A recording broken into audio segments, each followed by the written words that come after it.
Hello everyone and welcome back to the lecture series on class 7 maths. In the last video we learnt about integer multiplication, and in this video we are going to learn about some properties of integer multiplication. Particularly we will learn about commutativity and associativity of integer multiplication. These properties are pretty simple to understand, but they are very powerful. So let's pay attention to these properties. So let's recall the rules of integer multiplication. So assume that a and b are positive integers, and we will denote a times b as ab. Then a times minus b is equal to minus of ab. That is, if we multiply a positive integer with a negative integer, what we do is we will just multiply the whole numbers and the product will be ab and attach a negative sign in front of it. Similarly, minus a times b is also minus of ab, and minus a times minus b is equal to ab. So note that when only one of the integers is negative, the product is negative, and when both the integers are negative, the product is positive. Let's start with the first property, that is commutativity. We know that multiplication is commutative for whole numbers, and by commutative we mean that a times b is same as b times a. That is, if we swap the order of multipliers, the product doesn't change. And why is that? So let's take an example. So let's represent 12 as 3 times 4. By this, we mean that we have 12 balls. We will group balls in 3 groups, and each group will have 4 balls. Okay, so we can see that each group has 4 balls, and we have 3 such groups.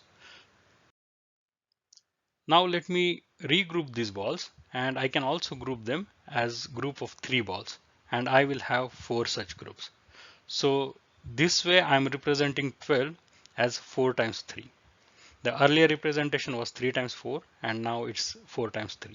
So the number of balls hasn't changed, but just the way we look at it has changed the multipliers. So that is how we can understand that whole numbers are commutative. The question we want to address is integer multiplication commutative in general? That is, if I take any two integers, whether they are positive or negative, is the multiplication still commutative? So let's take an example of a times minus b. A and b are positive integers as before, and a times minus b is same as minus ab, so which is minus of a times b. So if I swap the order, it will be minus b times a, and this multiplication will result in minus of b times a, which I can also write as minus of a times b. So why could I swap the order of multipliers in the bracket? That's because a and b are whole numbers, and in the previous slide we just saw that a times b is same as b times a. So I'm invoking that property of whole numbers, and with that I can show that a times minus b is minus of a times b, and minus b times a is also minus of a times b. So for this particular example, we have seen that a times minus b is same as minus b times a, and multiplication is commutative for this example. In similar way, we can also show for the remaining two cases, that is minus a times b is same as b times minus a, and minus a times minus b is same as minus b times minus a. You can try this as a homework. Basically it is just the same steps that we did before. You have to take out the negative sign out, and then for whole numbers you can apply commutativity. So with that, we have shown that for all 4 cases integer multiplication is indeed commutative. Before we move to the next property, that is associativity, just a reminder to subscribe to this channel to get notifications on future videos. If you have any questions or doubts, comments, please feel free to write them down in the comments below, or you can even ask your doubts on abhyas.com. These sessions are live every day from Monday to Friday at 7 p.m. So what is associativity? If an operation is associative, then the grouping of operands or the numbers on which it's operating doesn't matter. So I can order the operands in any way and it shouldn't matter. So the question is integer multiplication associative? That is, if I want to multiply a times b times c, it doesn't matter if I multiply a times b first and then multiply it by c, or I multiply b and c first and then multiply by a. So in general, when we say that operation is associative, then any grouping does not matter. So here I could do a times b first and then by c multiplied by c and then d, or I could do b times c first and then multiplied by a and then by d. So that is what we mean by associativity.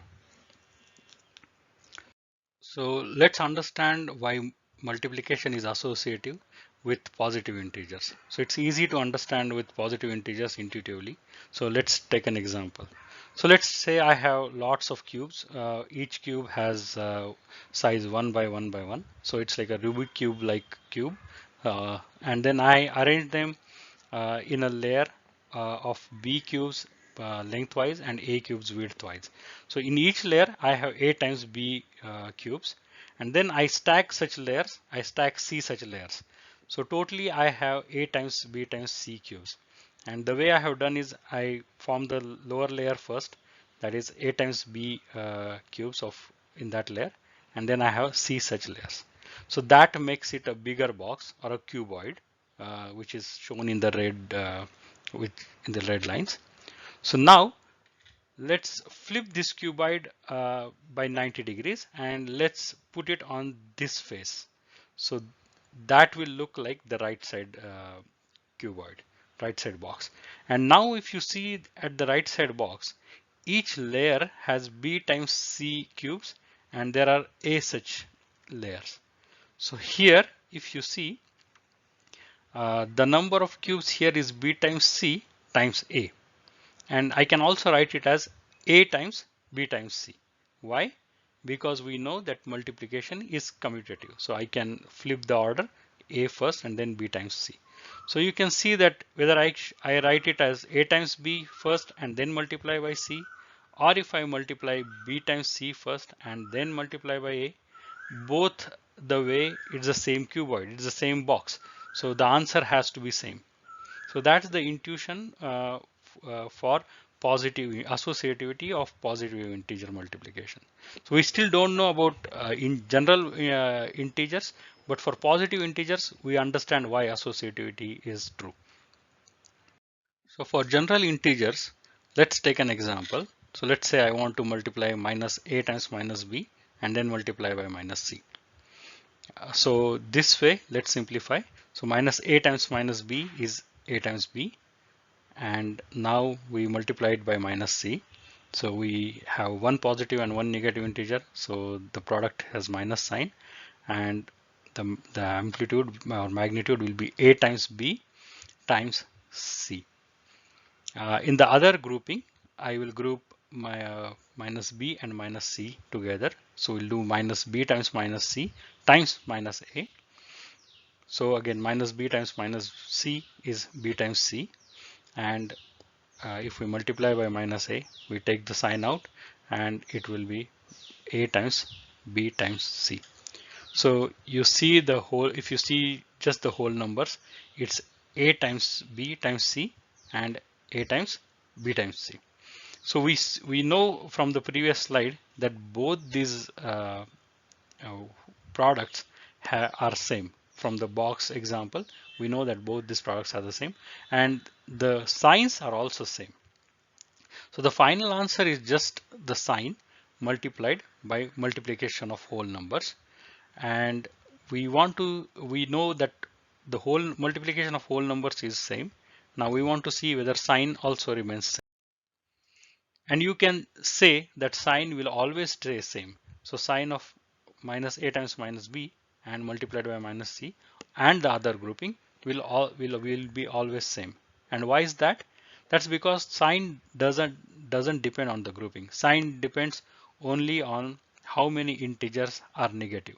If the number of integers that are negative is even, then the product is positive. If the number of integers that are negative is odd, the product is negative.